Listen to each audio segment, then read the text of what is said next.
Elvira Luján llegó a la hacienda El Refugio un martes de marzo, con una caja apretada contra el pecho, como si fuera lo único que le quedaba en el mundo. Nadie la estaba esperando. Y en una hacienda como esa, eso casi siempre significaba lo mismo, que no había lugar para alguien como ella. No traía familia, no traía nombre importante, no traía nada, salvo unas manos que sabían hacer algo que nadie más en esa casa sabía. Pero hay algo que casi nadie entiende, y es que las personas que llegan sin hacer ruido no siempre vienen a pedir. A veces vienen a devolver lo que otros ya habían perdido. Y eso, no todos están dispuestos a aceptarlo, porque en la hacienda El Refugio había alguien que llevaba años esperando ocupar un lugar y no estaba dispuesta a perderlo, por una bordadora que nadie había querido. Si usted cree que hay personas que aparecen en la vida en el momento exacto, cuando todo parece perdido, suscríbase ahora a Cuentos del Viejo Campo, active la campana, porque esta historia le va a recordar algo que quizás usted también olvidó, porque lo que pasó con Elvira Luján no empezó cuando ella tocó ese portón, empezó mucho antes, el día en que alguien decidió que una mujer como ella no merecía quedarse en ningún lugar, y fue así que Elvira Luján llegó a la hacienda El Refugio un martes de marzo. Le asignaron el cuarto del fondo del ala de servicio, el que daba al huerto de naranjos. Era un cuarto pequeño con una ventana alta, una cama de madera con colchón de ixtle, una mesa, una silla, un gancho en la pared. No tenía adornos. Olía a encierro y a cal vieja. Elvira puso el morral en el suelo, colocó la caja de madera con cuidado sobre la mesa y abrió la ventana. Entró el olor de los naranjos y el sonido de los zanates en las ramas. Se quedó un momento mirando el huerto. Las manos quietas sobre el alféizar, la espalda recta. Luego abrió la caja. Adentro, envuelto en un pedazo de manta azul desteñida, había un rosario de madera oscura con la cruz rota en la mitad, sostenida por un hilo de cobre que alguien había enroscado con paciencia alrededor de la fractura.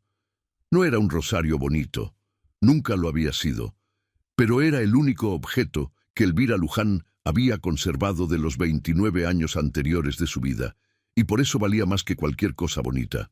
Lo puso sobre la mesa, junto a la caja, y lo dejó ahí, como se deja algo que no se necesita cargar todo el tiempo, pero que tampoco se puede perder de vista.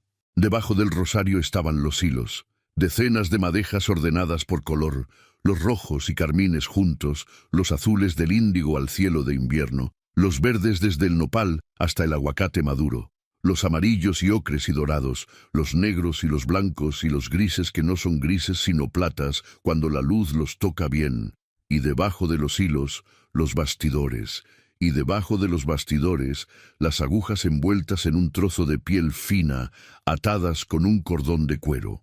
Elvira sacó la pieza en que estaba trabajando, un trozo de lino blanco con la mitad de una flor de cempasúchil bordada en punto de cruz, los pétalos del naranja más exacto que existe en hilo, el centro todavía sin terminar.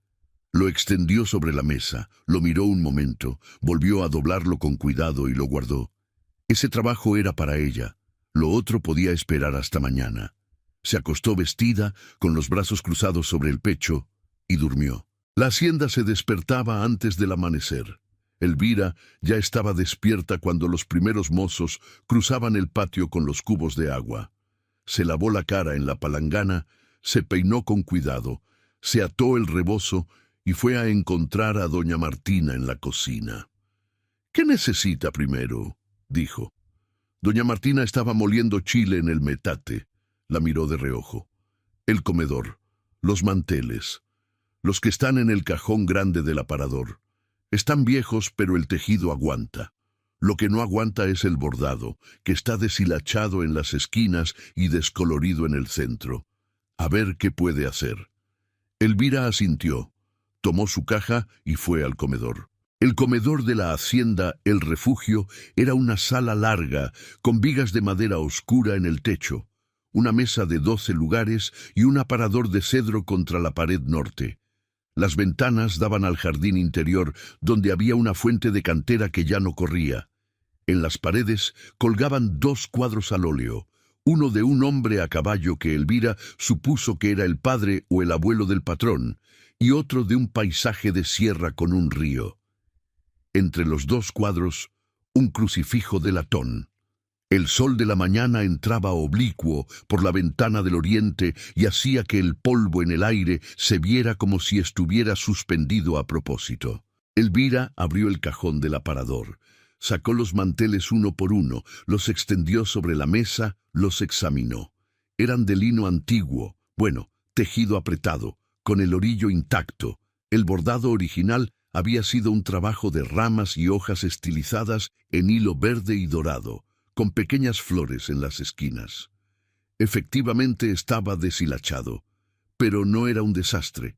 Era un trabajo que alguien había hecho con cuidado hace muchos años y que el tiempo había tratado sin piedad, como el tiempo trata todo. Se sentó, abrió su caja, sacó la aguja y empezó. Trabajó toda la mañana sin parar. No cantaba, no murmuraba. El único sonido que hacía era el hilo pasando por el tejido, un sonido que no se oye desde lejos, pero que cuando estás cerca de quien borda se siente como algo regular y tranquilo, como la respiración de alguien que duerme bien. A las 11, cuando doña Martina entró a revisar si necesitaba algo, encontró el primer mantel terminado, recogido, extendido, con el bordado de las 2 esquinas de la cabecera completamente restaurado y, en la esquina del pie izquierdo, donde el original estaba tan deshilachado que no había nada que rescatar, un motivo nuevo, una rama de huizache con flores menudas en hilo amarillo sobre el fondo blanco del lino, tan exacto al estilo del bordado original que si no sabías que no había estado ahí antes, no lo notabas. Doña Martina se detuvo, lo miró. Pasó el dedo por el bordado. No dijo nada, pero antes de salir del comedor, dejó sobre la mesa, sin comentario, un plato con frijoles, 2 tortillas y un vaso de agua de Jamaica. Elvira comió sin dejar de trabajar. Asunción. Aranda tenía 38 años. El cabello castaño oscuro siempre bien peinado, una cintura que cuidaba con la disciplina de quien sabe que la cintura es un argumento, y una manera de entrar a los cuartos como si los cuartos le pertenecieran, aunque todavía no fuera así. Era prima segunda de Celestino, hija de un hermano menor de su padre que había muerto dejando pocas tierras y muchas deudas. Había llegado a la hacienda 8 meses después de que muriera la señora Aranda, con la excusa del luto, con la intención de quedarse, con el plan de convertirse en señora de la casa por el único camino que le parecía disponible, el matrimonio. No era mala mujer, era una mujer que había aprendido que las mujeres en su posición tenían que conseguir lo que necesitaban con los instrumentos que tenían disponibles, y que esos instrumentos eran la presencia constante, la utilidad demostrada, la conversación sostenida y el recuerdo frecuente de que ella estaba ahí, que llevaba tiempo ahí, que conocía la casa y al primo y las costumbres de la hacienda mejor que ninguna otra. Era una estrategia. No era amor, pero Asunción no había tenido tiempo de hacer la diferencia entre las 2 cosas. La mañana en que Elvira llegó, Asunción estaba en la sala cosiendo un pañuelo para ella misma y escuchó los pasos en el corredor y salió a ver.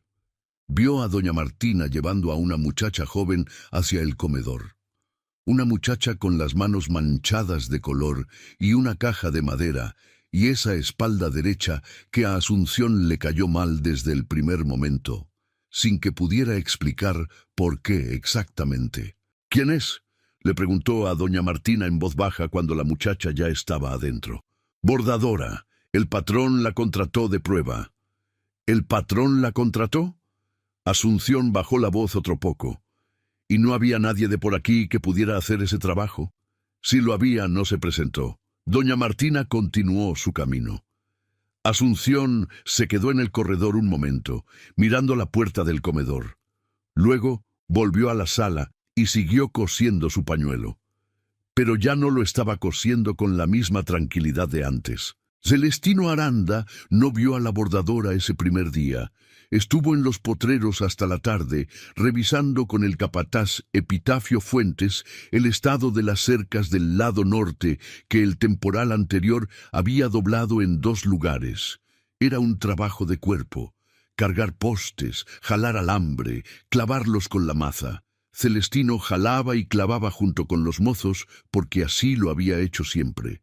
Desde que su padre le enseñó que el hacendado que no trabaja pierde el respeto de su tierra primero y de su gente después.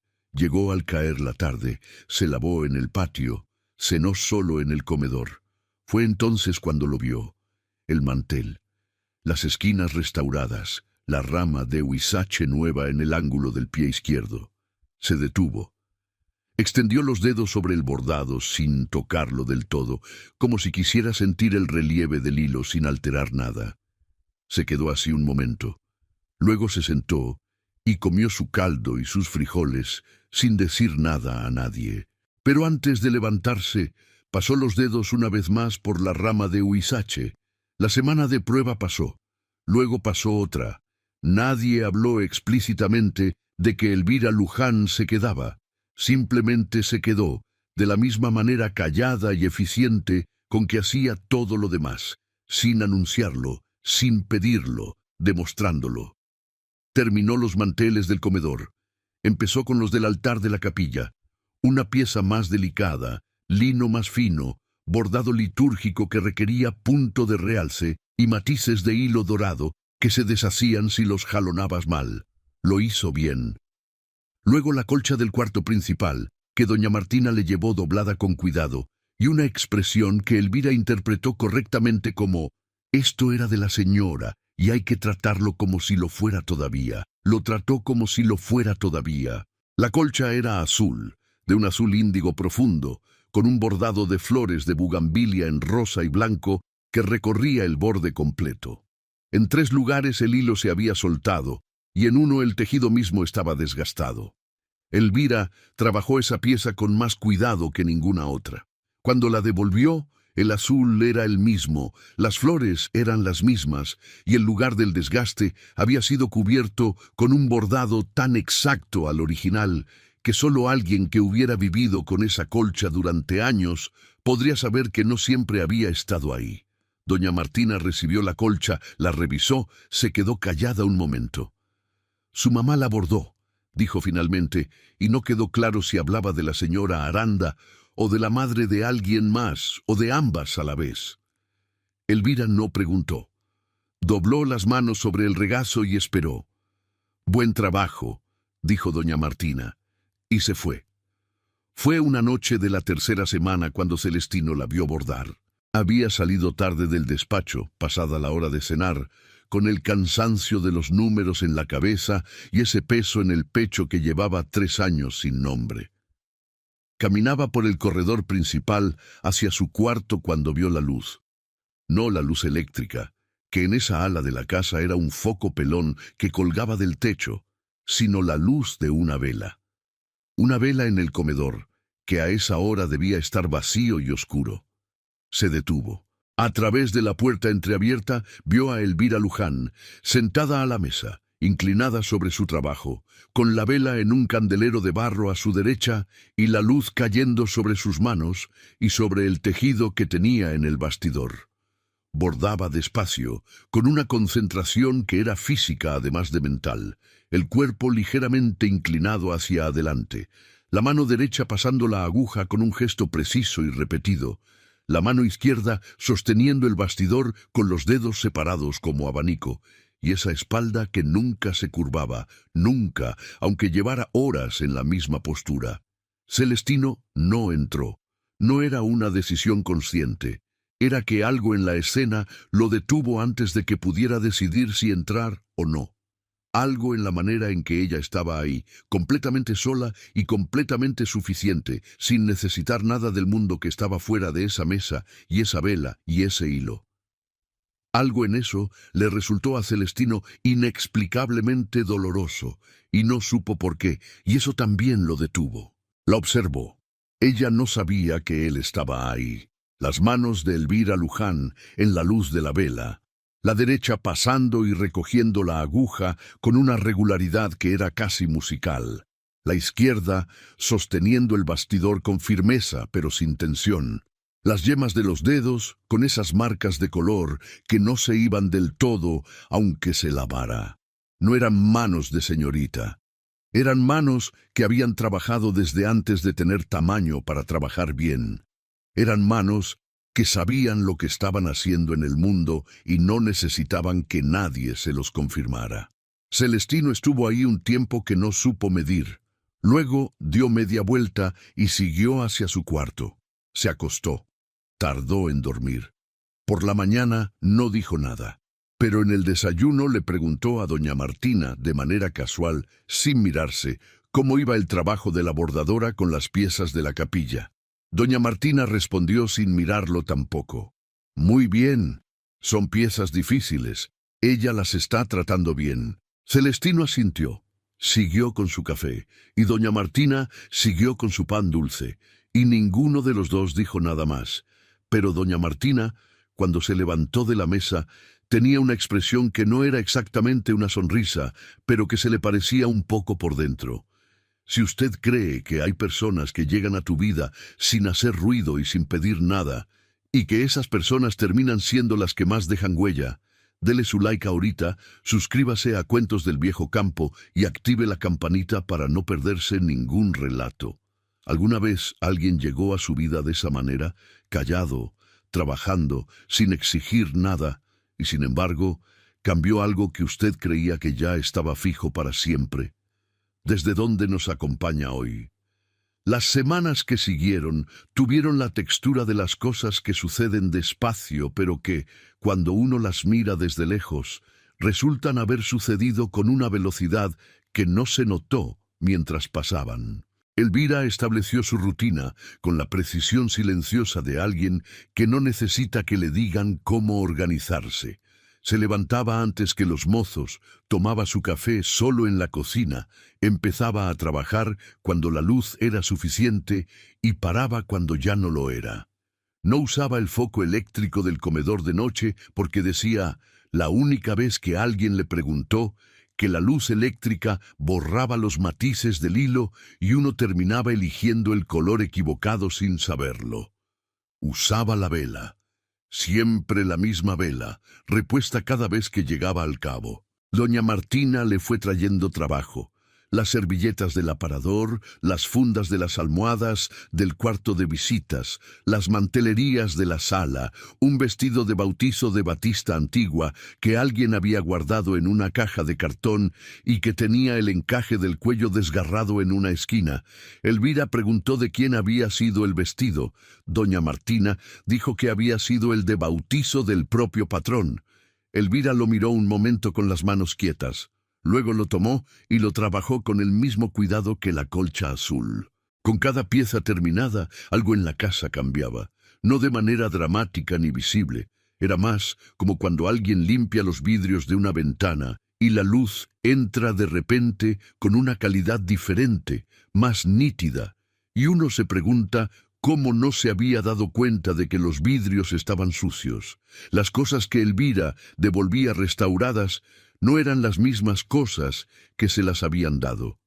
No porque ella las hubiera cambiado, sino porque ella les había devuelto lo que habían sido, y eso resultaba ser más que lo que se recordaba. Celestino lo notaba. No decía nada, pero lo notaba.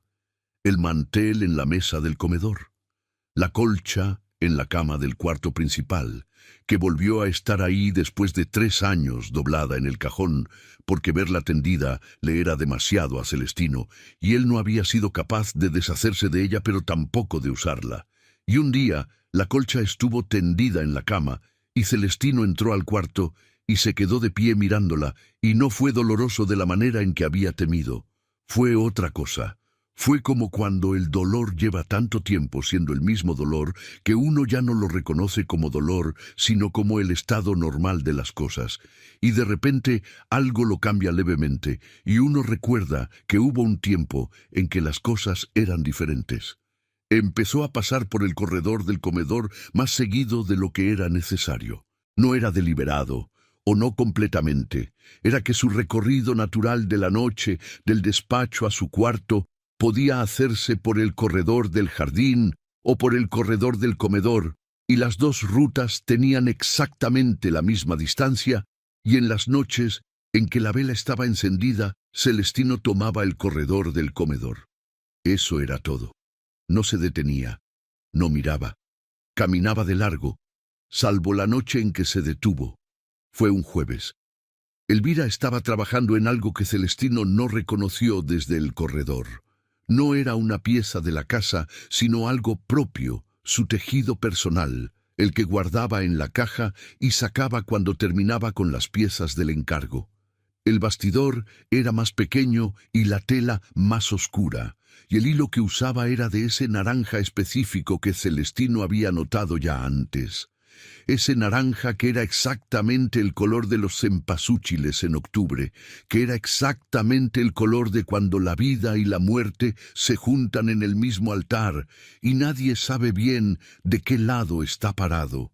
Elvira bordaba y no sabía que él estaba ahí. Celestino se detuvo. Miró. Y esta vez lo que vio no fue solo la destreza de las manos ni la firmeza de la postura. Vio la expresión que ella tenía en la cara cuando creía que nadie la miraba. No era una expresión de tristeza, aunque tampoco era de alegría. Era una expresión de concentración tan profunda que se parecía a la paz, y Celestino reconoció esa expresión porque era la misma que había tenido él mismo muchos años atrás, cuando todavía había cosas en el mundo que lo absorbían completamente y le hacían olvidar por un rato que el tiempo pasaba. 3 años. Hacía 3 años que Celestino no tenía esa expresión. Siguió caminando. Epitafio Fuentes llevaba 18 años de capataz en la hacienda. Era un hombre delgado y cobrizo, con bigote de los que ya no se usan, y una manera de hablar que iba siempre al punto, sin adornos. Conocía a Celestino desde antes de que Celestino fuera patrón. Lo conocía en el trabajo y en el descanso, y sabía leer sus silencios con la misma precisión con que leía el cielo, para saber si iba a llover. Una tarde, mientras revisaban los libros de cuentas del mes, Epitafio dijo sin preámbulo: «Va a quedarse la bordadora, patrón». Celestino no levantó la vista de los números. ¿Por qué lo pregunta? Porque trabaja bien, y porque los peones ya se acostumbraron a verla. Cuando alguien se acostumbra a ver a alguien, ya es parte de la rutina, y cuando la rutina cambia, truena. No va a cambiar nada. No dije que fuera a cambiar. Dije que si cambiara, trona. Celestino levantó la vista. Miró a Epitafio. Epitafio sostuvo la mirada sin parpadear, que era lo que hacía siempre. «Está haciendo buen trabajo», dijo finalmente Celestino. «No hay razón para que se vaya». No dije que hubiera razón para que se fuera. Hubo un silencio. «¿Hay algo que quiera decirme, Epitafio?» «No, patrón». Epitafio volvió a sus números. «Solo que las cercas del norte ya están listas, y el lunes podemos empezar con el drenaje del potrero chico». Celestino volvió a sus números también, pero esa noche, en el corredor, cuando pasó frente al comedor y vio la vela encendida, se detuvo un momento más de lo habitual antes de seguir caminando. Asunción, Aranda notó las cosas antes que nadie se las dijera, que era su habilidad principal, y el resultado de años de observar con cuidado todo lo que pasaba a su alrededor en una casa que todavía no era suya, pero que esperaba que lo fuera. Lo que notó primero fue el corredor. Celestino pasaba por el corredor del comedor de noche. Lo sabía porque ella también se desvelaba, y la tercera vez que escuchó sus pasos por ese lado en vez del otro, salió con discreción al pasillo y confirmó lo que sospechaba, que los pasos se detenían frente a la puerta del comedor. Duraban ahí un momento que no era el de alguien que simplemente pasa, y luego continuaban.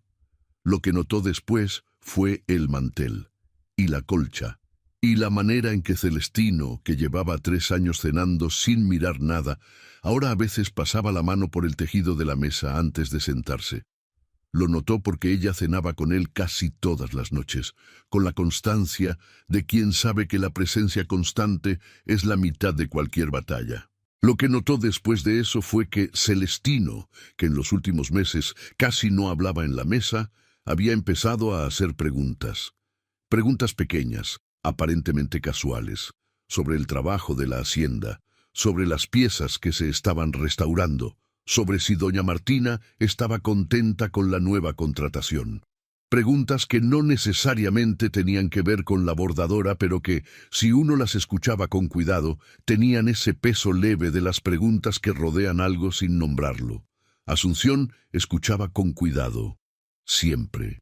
Una noche, mientras cenaban, dijo con una naturalidad perfectamente calculada: «La muchacha nueva, la bordadora. ¿No sabe usted de dónde viene exactamente, primo? Porque me dice doña Martina que no tiene familia». Hizo una pausa breve. «Que vino sola y sin referencias verificadas, quiero decir». Celestino la miró. «Las referencias son de la casa Villanueva y del convento de Santo Domingo en Atlixco». «Claro, claro. Pero qué raro, ¿no? Una muchacha sola, sin familia, caminando por los caminos reales, a buscar trabajo en casas desconocidas».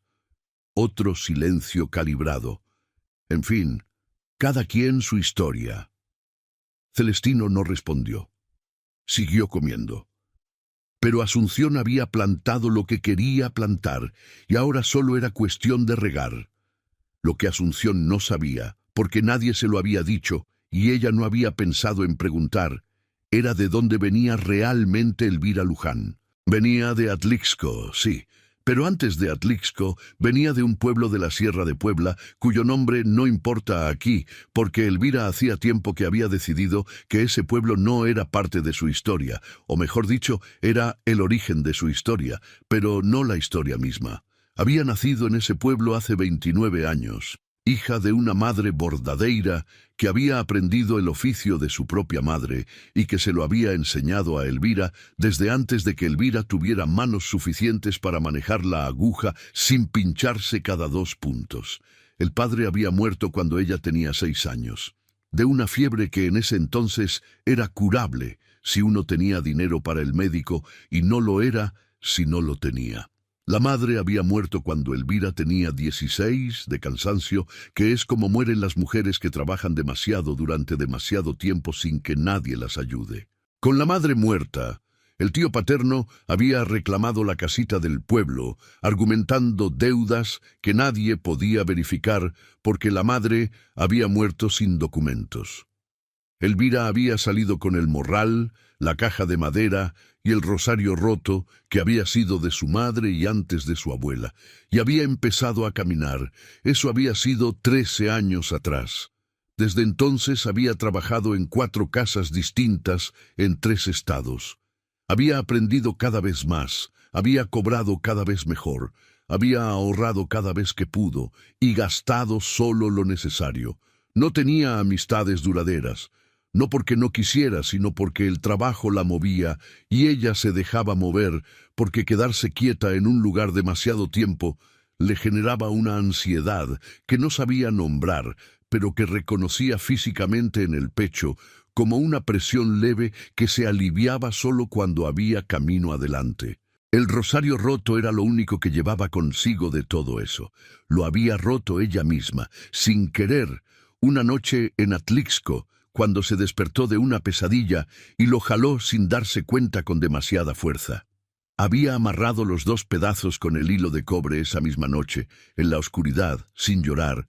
No era sentimental, pero tampoco era de las que tiran lo que se puede arreglar. Nunca contó esta historia a nadie en la hacienda El Refugio, pero doña Martina, que tenía 60 y tantos años de leer personas, la había adivinado en sus partes esenciales la primera mañana, cuando vio las manos y vio la postura y vio la manera de esperar. El evento que cambió el ritmo de las cosas sucedió un sábado de abril, 6 semanas después de que Elvira llegara. Fue en el jardín interior, junto a la fuente de cantera sin agua. Elvira había salido a estirar las piernas entre una pieza y la siguiente, y estaba parada junto a la fuente mirando las bugambilias que trepaban por el muro del fondo, que en esa temporada estaban en su pico de color y eran una violencia de rosa y magenta contra el adobe blanqueado.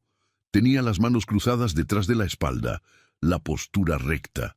No pensaba en nada en particular, o pensaba en el color de las bugambilias y en qué hilo necesitaría para reproducirlo, que para ella era casi lo mismo que no pensar en nada. Celestino salió al jardín por el corredor lateral. Venía del despacho con un papel en la mano y la cabeza en otro lado, y cuando levantó la vista la vio ahí junto a la fuente y se detuvo. Ella también lo vio, y se quedó donde estaba, sin moverse, sin retroceder, con esa manera suya de ocupar el espacio sin excusarse por estar en él. Celestino dobló el papel, lo guardó en el bolsillo de la camisa. Hubo un silencio que no era incómodo exactamente, pero tampoco era cómodo. Era el silencio de dos personas que no se han hablado directamente todavía y que en ese momento se dan cuenta de eso. Celestino caminó hacia la fuente. Se paró a 1 metro de ella, mirando las bugambilias también. «Las mandé plantar mi esposa», dijo. No era una explicación, era simplemente lo que salió. Elvira miró las bugambilias un momento más. «Son hermosas», dijo, y eso era todo lo que había que decir sobre eso. Otro silencio. Celestino miró las manos de ella, cruzadas detrás de la espalda. Luego miró las bugambilias. «¿Cómo va el trabajo de la capilla?» «La pieza mayor ya está. Falta el corporale y los purificadores. 2 días más, si no se me complica el hilo dorado». «¿Se complica?» «A veces. El dorado tiene menos torsión que el resto, y se deshace si uno no lo maneja bien. Pero tengo buen hilo. No debería complicarse». Celestino asintió. «Si necesita algo, dígaselo a doña Martina». «Gracias». Una pausa. «El trabajo va bien, patrón». «Lo sé». Una pausa de él. «Se nota». Y eso fue todo. Celestino dio media vuelta y volvió al despacho. Elvira se quedó un momento más junto a la fuente. Luego volvió al comedor y al bastidor. Pero algo había cambiado, no en lo que habían dicho, porque lo que habían dicho no era nada, sino en el espacio entre las palabras, que es donde siempre viven las cosas que importan. Doña Martina lo notó esa tarde, cuando fue al comedor con la merienda y encontró a Elvira trabajando con una concentración diferente, más tensa, como si los dedos supieran algo que la cabeza todavía no había terminado de procesar. No dijo nada, dejó el plato y el vaso y se fue.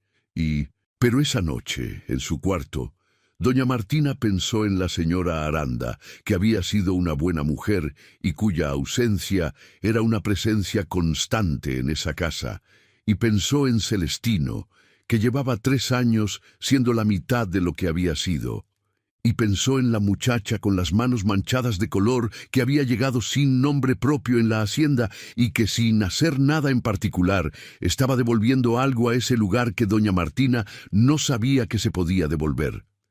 No era sentimental, doña Martina, pero sí era observadora, y lo que observaba en estos días la hacía sentir algo que no sentía desde hacía tiempo, que las cosas tal vez podían mejorar, no de golpe, no de manera dramática, sino despacio, como todo lo que dura. Mayo llegó con más calor y con los campos del maíz ya en verde parejo y con Asunción Aranda intensificando sus operaciones con la discreción entrenada de quien sabe que la sutileza es su única ventaja real. Organizó una cena de familia, dijo, aunque la familia en cuestión era solo ella y Celestino y una tía de Puebla que vino 2 días y se fue sin entender bien qué estaba haciendo ahí.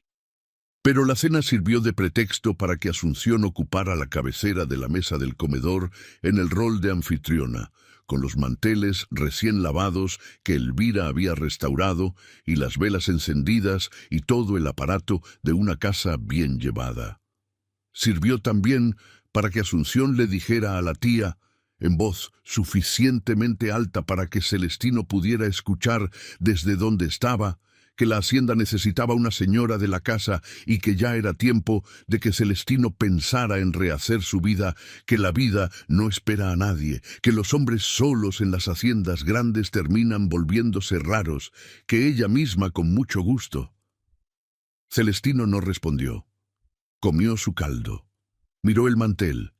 Pasó el dedo por la rama de huizache de la esquina del pie izquierdo. Y no dijo nada. Asunción interpretó el silencio como falta de negativa, que es un error que cometen las personas que escuchan solo lo que quieren escuchar. Fue 2 semanas después, en un mediodía de mayo, cuando el sol pegaba vertical y los ahuehuetes del camino real no daban sombra suficiente, cuando Asunción Aranda encontró a Elvira Luján sola en el cuarto de costura. El cuarto de costura estaba en el ala oriente de la casa, un cuarto pequeño con buena luz y una ventana que daba al huerto. Elvira usaba ese cuarto cuando necesitaba extender piezas grandes y el comedor no alcanzaba. Ese día estaba trabajando en las cortinas del salón, telas largas de manta gruesa que necesitaban un repaso de ribete en el borde inferior. Trabajo sencillo pero largo. Asunción entró sin tocar, cerró la puerta detrás de ella. Se quedó de pie junto a la puerta, con las manos entrelazadas al frente y esa sonrisa suya que era completamente convincente, a menos que uno supiera qué buscar. «Buenos días», dijo. Elvira levantó la vista de las cortinas. No se levantó. «Buenos días, señorita Asunción». Estaba pasando y quería conversar un momento. Se acercó a la silla que estaba junto a la ventana y se sentó sin que la invitaran. «¿Cómo le va? ¿Se ha acostumbrado a la hacienda?» «Sí, señorita, el trabajo va bien. Me alegra». Pausa calculada. «Escuche, yo quiero ser franca con usted porque me parece que usted es una mujer inteligente, y las mujeres inteligentes prefieren que les hablen de frente». Elvira dejó la aguja quieta sobre la tela, miró a Asunción. «La escucho. Usted lleva ya casi 2 meses aquí y hace buen trabajo, eso no lo discuto». La sonrisa seguía en su lugar. «Pero yo llevo más de 2 años en esta casa. Conozco a mi primo, sé cómo funciona esta hacienda, y quiero que usted entienda algo. Lo que usted pueda estar pensando, si es que está pensando algo, no tiene futuro aquí. El patrón es un hombre de tradición. Los hombres de tradición se casan con mujeres de su mundo, no con...» Eligió la siguiente palabra con cuidado. «Empleadas de paso». Elvira no cambió la expresión. «Yo no estoy pensando nada, señorita». «Claro que no», la sonrisa. «Solo quería que lo tuviera claro, para que no haya malentendidos después, porque los malentendidos son incómodos para todos, ¿verdad?» Hubo un silencio. «¿Hay algo más?», dijo Elvira. Asunción la miró un momento. La sonrisa se mantuvo, pero algo debajo de ella endureció. «No, eso era todo». Se levantó. «Buen trabajo con las cortinas». Y salió. Elvira se quedó mirando la puerta cerrada durante exactamente el tiempo que tardó en tomar una decisión. Luego levantó la aguja y siguió cosiendo. Esa noche en su cuarto sacó el rosario de la mesa. Lo sostuvo en las manos. Pasó el pulgar por la cruz rota, por el hilo de cobre que la sostenía. No rezó, simplemente lo sostuvo, como se sostiene algo que uno necesita sentir para recordar que está ahí. Lo volvió a poner sobre la mesa. Se acostó. No durmió bien. Lo que Asunción no había calculado era a doña Martina. Doña Martina no había escuchado la conversación en el cuarto de costura, pero había visto a Asunción entrar. Y había visto a Elvira esa tarde, la postura igual de recta, las manos igual de competentes, pero algo en los ojos diferente, más adentro, como cuando alguien recibe un golpe que no duele todavía pero que va a doler. Esa noche doña Martina fue al cuarto de Elvira. Tocó. Entró cuando Elvira dijo que sí. Puso sobre la mesa un vaso de champurrado caliente, sin decir nada, y se sentó en la silla. «¿Qué le dijo?», dijo. Elvira la miró. «Que los hombres de tradición no se casan con empleadas de paso». Doña Martina tomó un sorbo de su propio champurrado que se había traído también. «¿Y qué va a hacer usted?». «Mi trabajo», dijo Elvira. Lo mismo que he estado haciendo. Doña Martina asintió despacio. Miró el rosario sobre la mesa. Miró las manos de Elvira, que descansaban sobre el regazo con una quietud que era esforzada, aunque no lo pareciera. Bien, dijo finalmente. Y eso fue todo. Se quedaron las dos en silencio unos minutos más, tomando el champurrado. Y doña Martina no dijo nada de consuelo, porque no era mujer de consuelos vacíos. Y Elvira no pidió ninguno, porque no era mujer que los pidiera.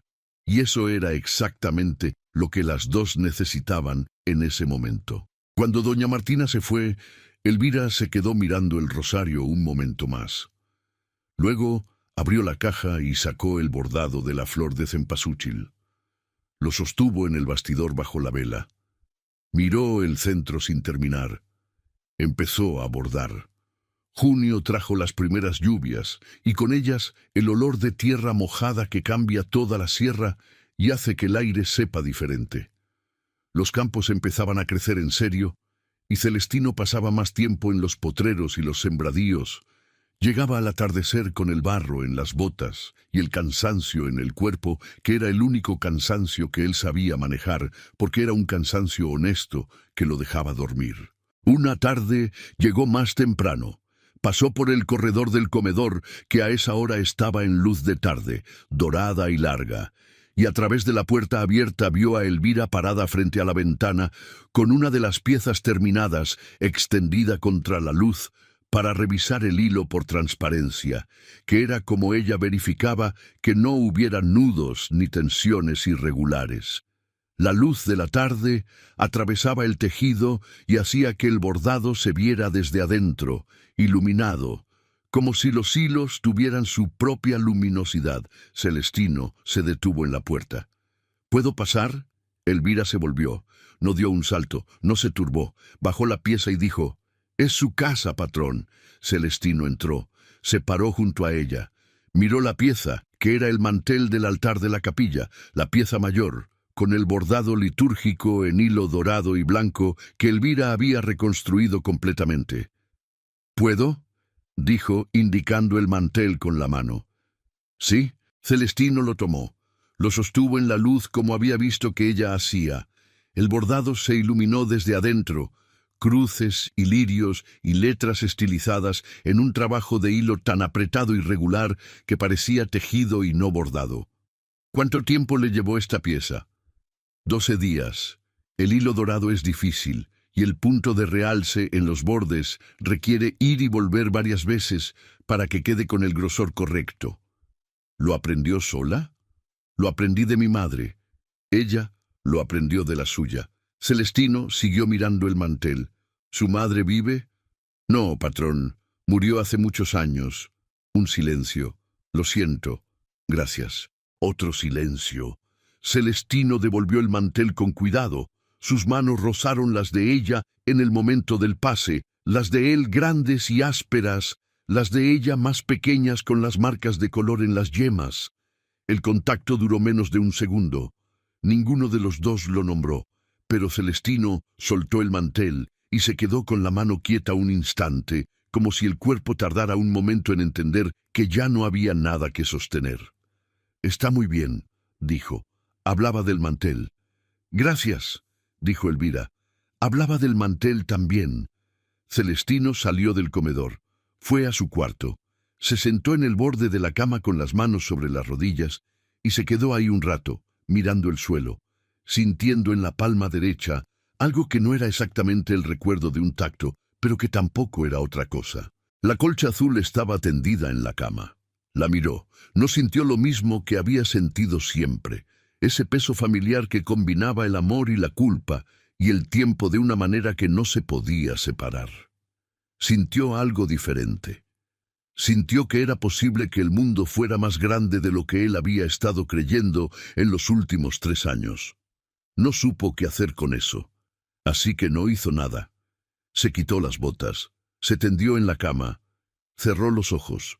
Por primera vez en mucho tiempo, no tardó en dormirse. Asunción entró en su segunda fase a finales de junio. No fue una decisión explícita. Fue la acumulación de pequeñas evidencias que iba sumando. La manera en que Celestino respondía cuando Elvira se mencionaba casualmente en la conversación, la frecuencia con que el patrón pasaba por el ala del comedor, la forma en que doña Martina esquivaba sus preguntas sobre la bordadora con una neutralidad demasiado cuidadosa para ser genuina. Asunción era una mujer que había aprendido a leer los signos, y los signos le decían que la sutileza ya no era suficiente. Fue a ver a don Próculo Segura, que era el notario del pueblo y hombre de negocios y persona de peso en la región, con quien la familia Aranda tenía relación de larga data. Fue a visitarlo con la excusa de un asunto de papeles, y en el transcurso de la visita, con la habilidad que la caracterizaba, convirtió la conversación en algo diferente. Le contó que en la hacienda había una muchacha de quien no se sabía exactamente el origen ni la historia. Le contó que no tenía papeles. Le contó que venía de Atlixco, pero que antes de Atlixco nadie sabía. Le sugirió, con la vaguedad calculada de siempre, que alguien debería verificar sus referencias, que en tiempos como estos uno no puede tener empleados sin documentos en una propiedad de la importancia del refugio, que la responsabilidad del hacendado era grande y que los problemas que podían venir de tener empleados irregulares podían ser serios. ¿No creía el licenciado? Don Próculo Segura escuchó, asintió, tomó su café y 2 días después envió un mensaje a la hacienda dirigido al patrón, informando de manera amigable y con toda la preocupación del mundo que había algunas preguntas que quizás debía hacerse sobre el personal reciente, dado que había escuchado, de fuentes que no podía revelar, ciertas dudas sobre la documentación de por lo menos una persona. El mensaje llegó un lunes. El martes por la mañana Celestino llamó a doña Martina. El mensaje de Segura, dijo. ¿Sabe usted de qué está hablando? Doña Martina leyó el mensaje, lo dejó sobre el escritorio, miró al patrón con esa expresión suya de quien sabe exactamente de qué está hablando, pero está eligiendo cómo decirlo. Sé de qué está hablando. ¿Y? ¿Y la muchacha tiene papeles? Los traje yo misma la primera semana. Son legítimos. Las referencias son verificables. Pausa. Y sé quién fue a hablar con Segura. Celestino la miró. ¿Asunción? Doña Martina no respondió. No era necesario. Celestino se recostó en el respaldo de la silla. Miró el techo un momento. Luego miró a doña Martina. ¿Por qué? Porque tiene miedo de perder lo que cree que le pertenece, dijo doña Martina. Y cuando la gente tiene miedo, hace cosas que no haría si no tuviera miedo. Nadie le ha prometido nada, lo sé, pero ella ha prometido, para sí misma, y eso es más difícil de deshacer que una promesa hecha a otro. Celestino miró el mensaje de Segura, luego lo dobló, lo guardó en el cajón. Gracias, Martina. Doña Martina asintió y salió. Lo que Elvira no sabía todavía era que el mensaje había llegado. Lo supo esa tarde, cuando doña Martina fue al cuarto de costura. Cerró la puerta, se sentó en la silla y le contó todo sin adornos. El mensaje de Segura, la fuente probable, los papeles que doña Martina ya tenía en orden desde el principio. Elvira escuchó sin interrumpir. Tenía las manos sobre las rodillas, la espalda recta, la cara quieta. Cuando doña Martina terminó, hubo un silencio. «¿Qué va a hacer el patrón?», dijo Elvira. «No sé». Doña Martina la miró. «¿Y usted qué va a hacer?». Elvira miró la ventana, el huerto de naranjos, luego miró sus manos. «Mi trabajo», dijo, «lo mismo de siempre. Aunque esto se ponga difícil». «Las cosas difíciles ya las conozco, doña Martina. No me dan tanto miedo como antes». Doña Martina la miró un momento más. Luego se levantó. «Bien», dijo, y antes de salir se detuvo en la puerta. «Hay una cosa que le voy a decir, y la digo una sola vez porque no soy mujer de repetirme». Elvira la miró. «El patrón lleva 3 años sin estar en el mundo de verdad, desde que murió la señora, y en estas semanas ha empezado a volver. No sé si lo ha notado usted, pero yo sí lo he notado, y sé de dónde viene. Una pausa. Eso no me lo va a quitar nadie con un papel de notario. Salió. Cerró la puerta. Elvira se quedó sentada un momento sin moverse. Luego abrió la caja, sacó el rosario, lo sostuvo en las manos. El hilo de cobre que sostenía la cruz rota. Lo que se puede arreglar, se arregla. Lo que no, se sostiene. Lo volvió a guardar. Tomó el bastidor. Siguió trabajando. Esa noche, Celestino no fue al despacho. Se quedó en el corredor del jardín, de pie junto a la fuente de cantera sin agua, mirando las bugambilias que en la oscuridad eran sombras de sí mismas. Llevaba rato ahí cuando escuchó los pasos de Epitafio cruzando el patio. El capataz se detuvo al verlo. «Patrón, ¿está bien?» «Epitafio». Celestino no se movió. Si usted tuviera que elegir entre lo cómodo y lo verdadero, ¿qué elegiría? Epitafio se quedó de pie a un lado. No respondió de inmediato, que era su manera cuando la pregunta merecía pensarse. «Depende», dijo finalmente. «¿Cómodo para quién?» Celestino no respondió. Epitafio tampoco. Estuvieron los dos en el jardín un rato, con el sonido de los grillos y el olor de la tierra mojada de la tarde, y luego Epitafio se fue y Celestino se quedó. Lo cómodo era lo que llevaba 3 años siendo. Lo cómodo era la vida mecánica, los libros de cuentas, las cercas, las cosechas, cenar con Asunción, que siempre estaba ahí, y era familiar, aunque nunca fuera otra cosa que familiar. Lo cómodo era no tener que elegir nada porque nada le pedía que eligiera. Lo verdadero era esa rama de huizache en la esquina del mantel. Era la luz de la vela en el comedor de noche. Era el peso de un mantel en las manos y el roce de un instante que duró menos de un segundo y que seguía estando en la palma de la mano derecha como si el cuerpo se negara a olvidarlo. Celestino volvió adentro. Pasó por el corredor del comedor. La puerta estaba entreabierta, la vela encendida. Elvira bordaba. Esta vez se detuvo más de lo habitual. Esta vez ella levantó la vista. Se miraron. Un momento, sin decir nada. Celestino asintió levemente. No era saludo ni despedida. Era reconocimiento. Elvira sostuvo la mirada, tampoco decía nada, y luego volvió al bastidor. Celestino siguió caminando. La confrontación llegó un viernes de julio, cuando el cielo tenía esa calidad de antes de la tormenta que hace que los colores sean más intensos de lo normal y el aire huele a tierra y a electricidad y a algo inminente. Asunción había organizado que don Próculo Segura viniera a comer. No era una invitación de Celestino. Era una de esas situaciones que Asunción creaba presentando los hechos ya organizados, de manera que negarse requería más energía que aceptar. El notario llegó al mediodía con su traje de los domingos y sus modales de hombre de pueblo que quiere ser de ciudad, y la comida se sirvió en el comedor con los manteles restaurados y las velas de día. Doña Martina sirvió la comida sin decir nada. Elvira no estaba en el comedor.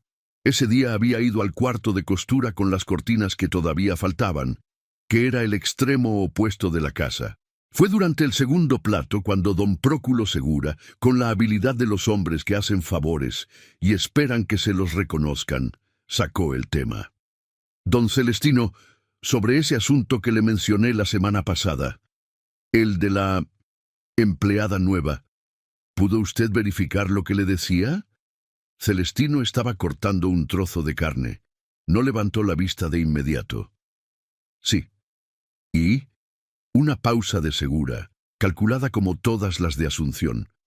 Porque yo entiendo que en estos tiempos uno no puede ser demasiado cuidadoso con el personal de una propiedad como esta. La responsabilidad del hacendado es grande, y cualquier irregularidad puede traer complicaciones que... Los papeles están en orden, dijo Celestino.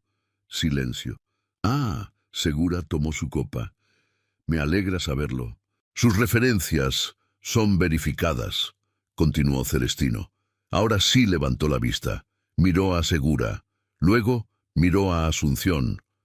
Las referencias de la casa Villanueva en Atlixco y del convento de Santo Domingo, verificadas personalmente por mí la semana pasada, que era una verdad que no era completamente exacta en los hechos, pero que era completamente exacta en el fondo. Elvira Luján lleva 2 meses en esta hacienda, haciendo un trabajo que no había podido hacer nadie en 3 años. No hay irregularidad ninguna, no hay preocupación ninguna, y no hay nada que discutir. Otra pausa. Asunción tenía las manos sobre la mesa, perfectamente quietas. «Claro», dijo ella con la voz igualmente quieta, «solo era una preocupación de Asunción». La voz de Celestino no era dura, era simplemente final. «Ya». Hubo un silencio que pesaba. Don Próculo Segura tomó su copa, la dejó. Habló de otras cosas, los precios del maíz en el mercado, las lluvias de la temporada, el estado del camino real. La comida continuó. Asunción habló poco. Celestino habló lo necesario. Cuando Segura se fue, Asunción subió a su cuarto sin decir nada.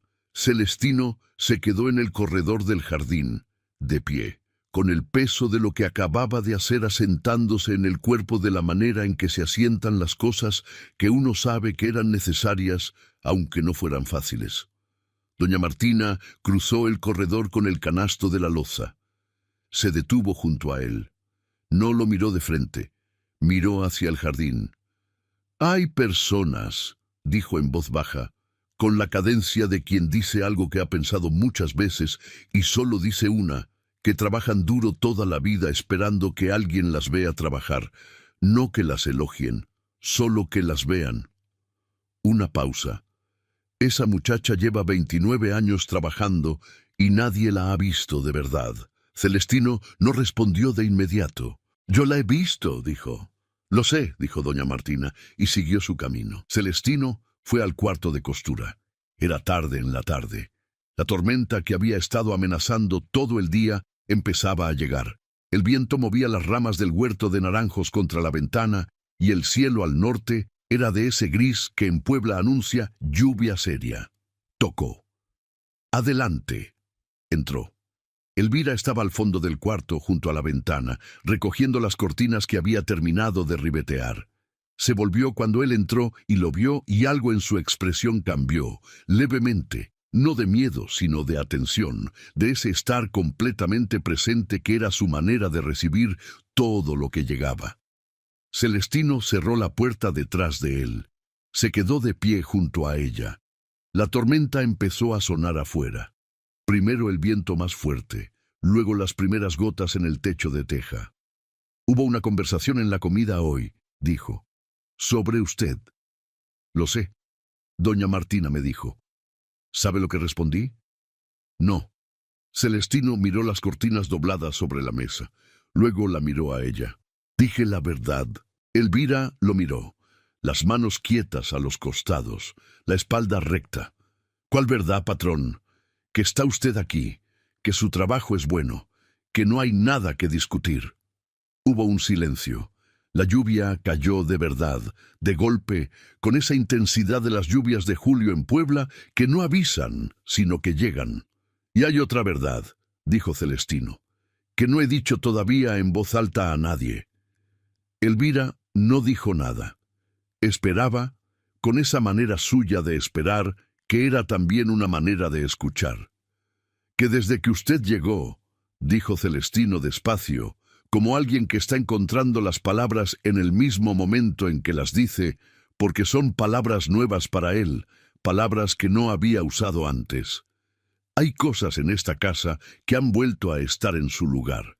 No las piezas son lo de menos, sino algo que yo creía que se había ido con mi mujer y que resulta que no se había ido, que solo estaba esperando que hubiera razón para volver.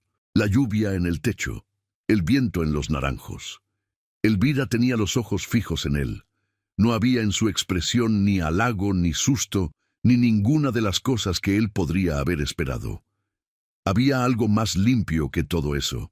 La misma concentración que ponía en el bordado, ese estar completamente en lo que se hace sin escaparse hacia ningún lado. «Yo no estoy en posición de pedirle nada», dijo él. No me está pidiendo nada, dijo ella. Me está diciendo algo. Hay diferencia. Celestino la miró. Sí, dijo. Hay diferencia. Otro silencio. Un rayo en la sierra, lejano. Luego el trueno. Elvira, dijo. Era la primera vez que decía su nombre. Ella no respondió de inmediato. Cuando lo hizo, su voz era la misma de siempre, quieta, directa, sin adornos.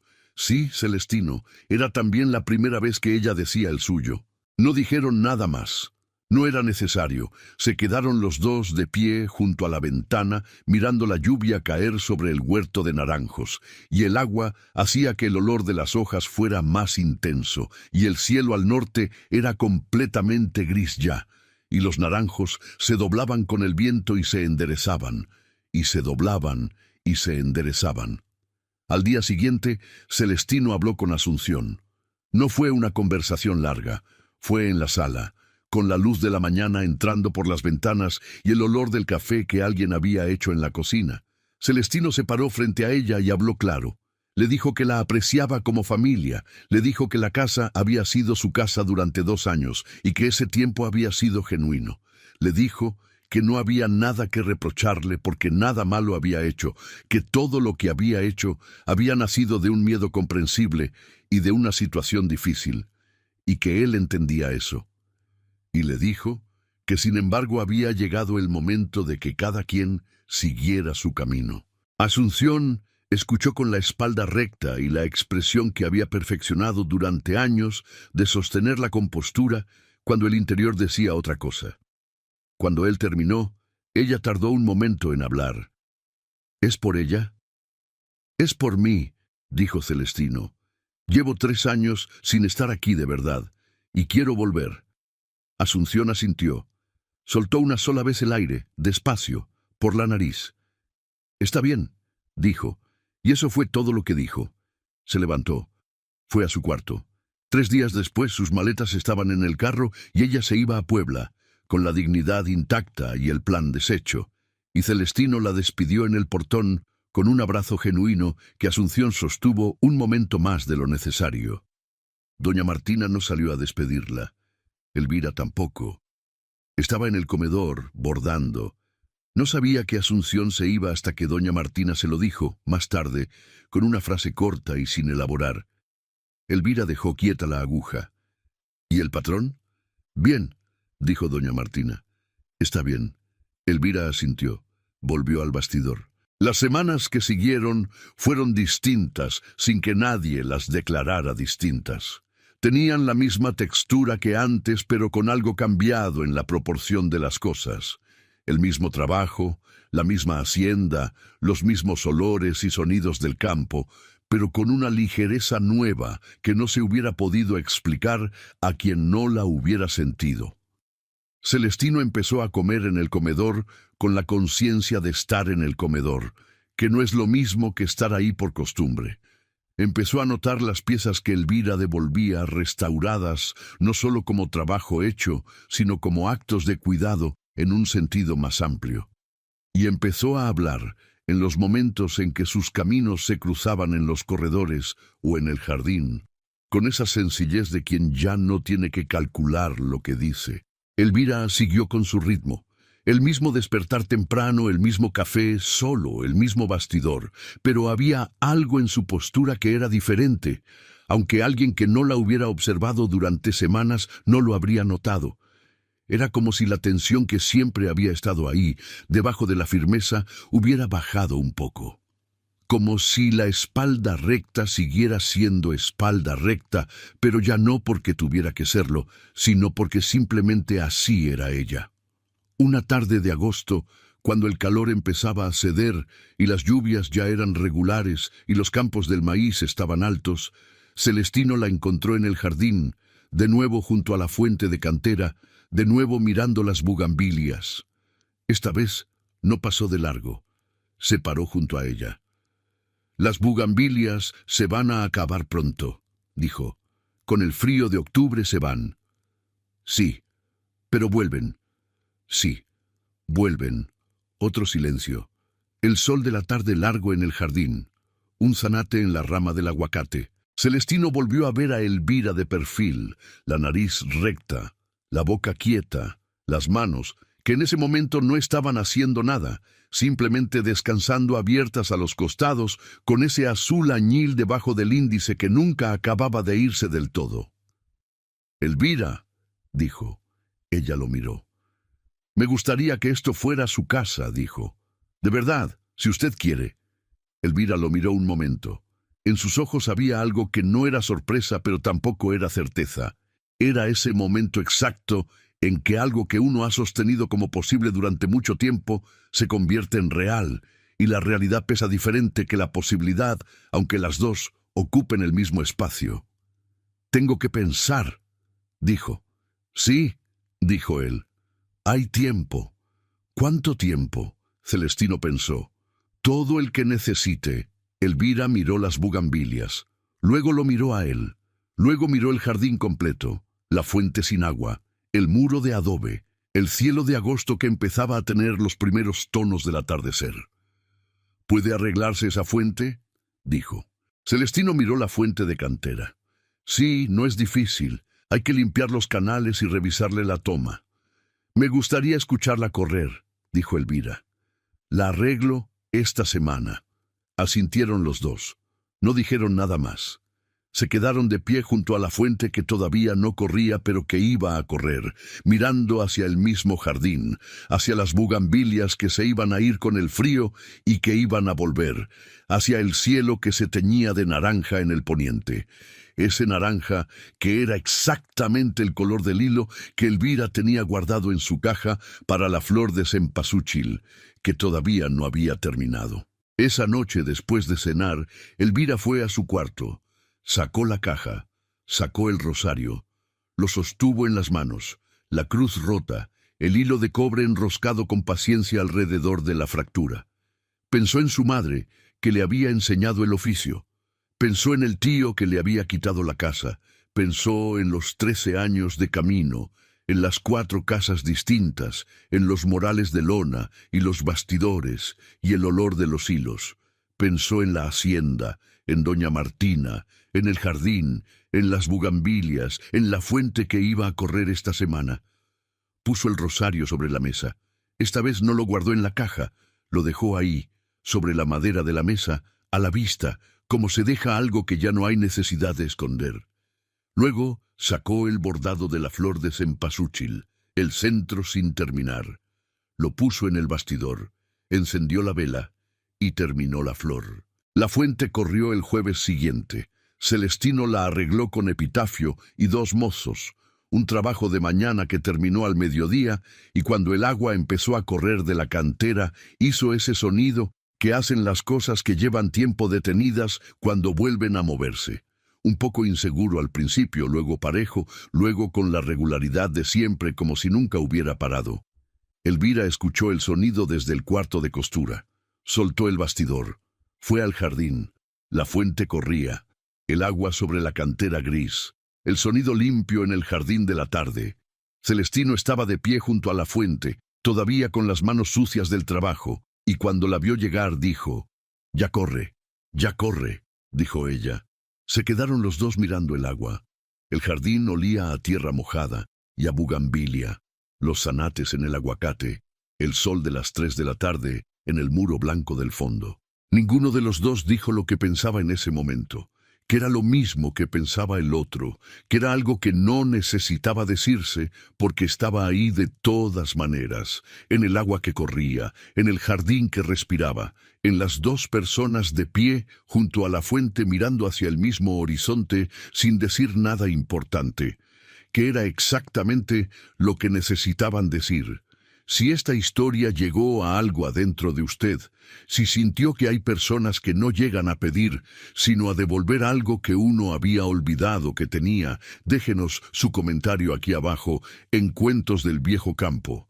Actívenos la campanita y comparta este relato con quien crea que lo necesita. Usted que nos acompaña desde su rincón del mundo, ¿alguna vez tuvo que trabajar en silencio, sin que nadie lo viera, hasta que alguien por fin miró? ¿Desde qué lugar nos escucha hoy? Hubo en su vida un momento en que decidió quedarse en algún lugar, no porque fuera fácil, sino porque algo ahí le dijo que ya era suficiente caminar